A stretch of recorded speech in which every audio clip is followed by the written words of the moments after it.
Unboxing an early life. When remembering those artists who pushed the boundaries of creativity, we often look to their past to understand their present and future. Childhood is at once unifying and uniquely forming. Today we will be walking through a few select items in this artist's childhood archive of over 2,000 pieces, which we have kept carefully stored in temperature and humidity controlled rooms. The first item here is her baby teeth, given to the museum from the St Francis Foundation. You can see here on the second molar there's some discolouring on the enamel, but the most notable feature is this smaller fragment.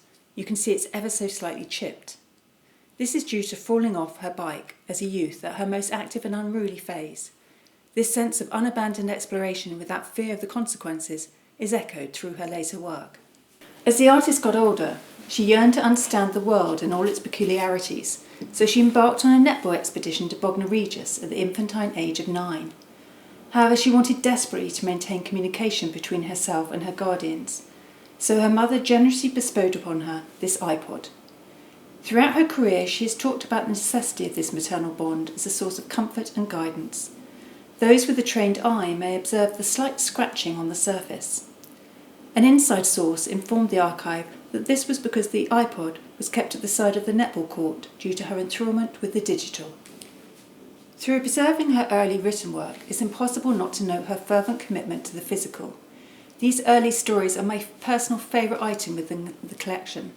It's incredible that we've been granted access to an artefact that helps disperse the mystique that clouds the artist in her day-to-day. In her first writings, her personality is unveiled, and it's obvious that she understands the symbiotic relationship between hand and mind that propels her career forward.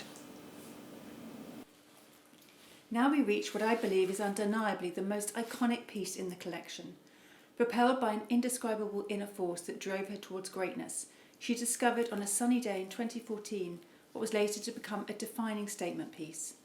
This headband joyfully dances on the crossroad between functionality and style, central to her personal philosophy. Note the slight aging along the elastic, showing its frequent use to hold her hair back. She would have been appalled to halt her creative process for even a moment.